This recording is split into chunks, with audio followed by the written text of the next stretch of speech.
To start with, though, we need to give you a couple definitions, just like normal, because when you're learning this stuff, you're speaking a different language, and you gotta know what the language is. So when we say, I had a large cell B lymphoma, you're gonna wanna write this down. If you've been through cancer and been through chemo, they say you haven't had the full effect unless you've had pneumonia to go with it. So I had to experience that, evidently. So I got to, and it just threw my, it throws your schedule off. They had tried how many antibiotics? They were on their last one. Yeah, they were on their last one. I said, if this doesn't work, this is not going to be good. Because we got nothing else to do this with. They had gone through like 2 or 3 different kinds of antibiotics, and my body wasn't reacting to them. His first priority was, how am I going to get my classes covered? What am I going to do to make sure that the curriculum isn't, kids aren't missing anything in the curriculum? 1/.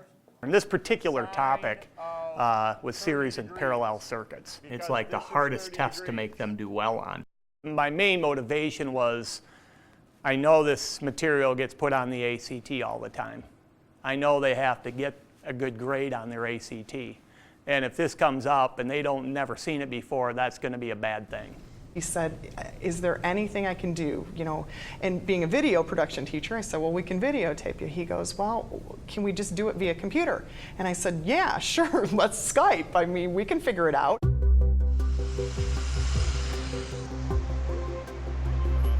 So I had to get up and make myself look presentable by 8 o'clock, and you have all these nurses coming in and going out, and they're trying to make you do breathing treatments, and I had to put up a Skyping now sign. We walked in, we saw wires going to a little computer, and we weren't sure what was going to happen. Then we had someone walk in and connect us with Skype. And we ended up seeing Nicholas in his hospital bed with people around him, and he was ready to teach the class. He's going through cancer treatment, so he's bald in a hospital gown, and he's hacking because he's got pneumonia. And so he's teaching, and as he's teaching on his little board, the students can talk to him, of course, because we're doing Skype. They didn't realize I could see them, and it was fun because I was catching kids in the back of the room with their hats on or sleeping or whatever, and hey, wake up back, and they'd be like, oh no, that's right, you can see me. I was on the final antibiotic when I was teaching. I don't know that I knew that it was working for sure until the guy came in and said, okay, we're sending you home this afternoon. And part of the reason that he did so well with his chemo and stuff is because we were there for him, and he really wanted us to learn, keep learning. So he was like, I got to do this for the kids. And we were like, we got to do this for Mr. Nicholas. The kids did better on this test than any other test they did the whole year.